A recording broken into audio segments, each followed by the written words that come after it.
നിങ്ങളെക്കുറിച്ച് നിങ്ങൾക്ക് തന്നെ ഉണ്ടാകുന്ന നെഗറ്റീവ് ചിന്തകൾ മറികടക്കാൻ ശ്രമിക്കുക. സ്വയം പഴി പറയുന്നത് പൂർണ്ണമായും ഒഴിവാക്കുക.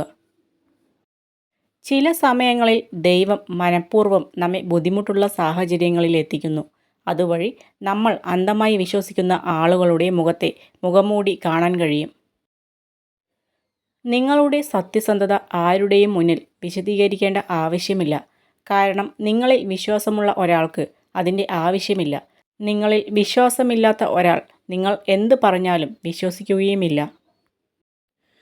എരിഞ്ഞടങ്ങാനോ നിരാശയിൽ തലകുനിച്ചിരിക്കാനോ ഉള്ളതല്ല ജീവിതം. പ്രതീക്ഷയോടെ മുന്നേറുവാനുള്ളതാണ് ജീവിതം. യാത്ര തുടരാം നല്ല ചിന്തകളോടെ, കരുത്തുറ്റ മനസ്സോടെ. അകറ്റി നിർത്തേണ്ടവരെ അകറ്റി തന്നെ നിർത്തണം. അല്ലാതെ വീണ്ടും നമ്മളിലേക്ക് തന്നെ അടുപ്പിച്ചാൽ അത് നമ്മുടെ നാശത്തിനല്ലാതെ വേറൊന്നിനും വഴിവയ്ക്കില്ല. നിങ്ങൾക്ക് ഒരാളുടെ മനസ്സറിയണമെങ്കിൽ അവരുടെ വാക്കുകൾ ശ്രദ്ധിക്കുക. നിങ്ങൾക്ക് അവരുടെ ഹൃദയം അറിയണമെങ്കിൽ അവരുടെ പ്രവൃത്തികൾ ശ്രദ്ധിക്കുക. ഉപാധികൾ വെച്ചുള്ള ഒരു ബന്ധവും ഒരു കാലത്തിനപ്പുറം നിലനിൽക്കില്ല. നമ്മളെ മനസ്സിലാക്കാനും നമുക്ക് മനസ്സിലാക്കാനും കഴിയുന്നിടത്ത് ആയുസ്സുണ്ടാകും. അവിടെ ഒന്നും പങ്കിട്ടു പോകുകയുമില്ല. അതിൻ്റെ പേരിൽ പരാതി പറയേണ്ടി വരികയുമില്ല. വിജയവും പരാജയവും ജീവിതത്തിലെ രണ്ട് അവസ്ഥകൾ മാത്രമാണ്. വിജയത്തിൽ അമിതമായി ആഹ്ലാദിക്കുകയോ പരാജയത്തിൽ അമിതമായി നിരാശരാവുകയോ ചെയ്യേണ്ടതില്ല. നമ്മുടെ ഓരോരുത്തരുടെയും ജീവിതം വളരുന്നതും താഴ്ന്നു പോകുന്നതും നമ്മുടെ ധൈര്യവും ആത്മവിശ്വാസവും എത്രത്തോളമുണ്ടോ അതിനനുസരിച്ചാണ്.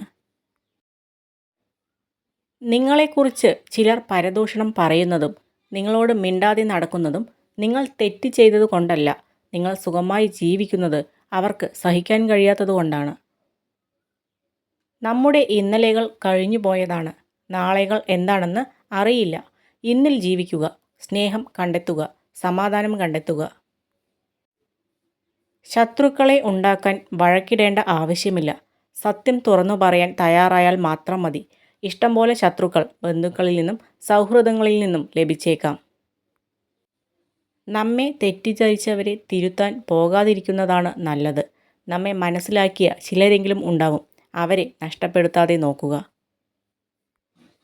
പരിശ്രമം ഇല്ലാത്ത സ്വപ്നങ്ങൾ വെറും വ്യാമോഹങ്ങൾ മാത്രമാണ്. പരിശ്രമിച്ചാൽ അതിൻ്റെ ഫലം തീർച്ചയായും ലഭിക്കുക തന്നെ ചെയ്യും. ആവശ്യങ്ങൾക്കായുള്ള സ്നേഹം അത് നേടിയെടുക്കുന്നതോടെ തീരും. സഹതാപം കൊണ്ടുള്ള സ്നേഹം സാഹചര്യം മാറുമ്പോൾ തീരും. സ്വന്തമാക്കാനുള്ള സ്നേഹം അത് ലഭിക്കുന്നതോടെ തീരും. എന്നാൽ തിരിച്ചൊന്നും പ്രതീക്ഷിക്കാത്ത സ്നേഹം അവസാനം വരെ നിലനിൽക്കും.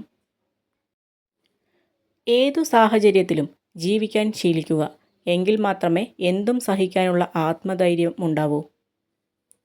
ബന്ധങ്ങളുടെ നിലനിൽപ്പ് ഒരിക്കലും മധുരമായ ശബ്ദത്തിലും മനോഹരമായ മുഖത്തിലോ അല്ല, നല്ല മനസ്സിലും തകർക്കാൻ കഴിയാത്ത വിശ്വാസത്തിലുമാണ്. നീ നിനക്ക് വേണ്ടി ജീവിക്കുക. തോൽവികളിൽ തളരാതെ മുന്നോട്ടു പോകുക. കാരണം നീ എന്തെന്ന് നിനക്ക് മറ്റുള്ളവരെ പറഞ്ഞ് മനസ്സിലാക്കാൻ കഴിഞ്ഞെന്നും വരില്ല. അത് പ്രവൃത്തിയിലൂടെ തെളിയിക്കാൻ സാധിക്കും. നല്ല വ്യക്തിക്ക് നല്ല സമയം കൊണ്ടുവരാൻ കഴിയും. നല്ല സമയത്തിന് നല്ല വ്യക്തിയെ കൊണ്ടുവരാൻ കഴിയില്ല. അതുകൊണ്ട് നല്ല സമയത്തേക്കാൾ നല്ല വ്യക്തിയുമായി ബന്ധം പുലർത്തുക. ഓരോ ദിവസവും എൻ്റേതാണെന്നും ദൈവം എന്നോടൊപ്പം ആണെന്നുമുള്ള വിശ്വാസം മതി ഏതു പ്രതിസന്ധിയും തരണം ചെയ്തു സന്തോഷമായി മുന്നേറാൻ. നിങ്ങളെ ആത്മാർത്ഥമായി സ്നേഹിക്കുന്ന ഒരാൾ എപ്പോഴും നിങ്ങളുടെ പിന്നാലെയുള്ളപ്പോൾ ആ സ്നേഹം ഒരിക്കലും മനസ്സിലാകില്ല. അതൊരുപക്ഷെ ശല്യമായി തോന്നിയേക്കാം. ഒരു വേള തിരിഞ്ഞു നോക്കുമ്പോൾ അവരെ കാണുന്നില്ല എങ്കിൽ അവരുടെ സാമീപ്യം എത്രത്തോളം വിലപ്പെട്ടതായിരുന്നു എന്ന് മനസ്സിലാക്കാൻ സാധിക്കും.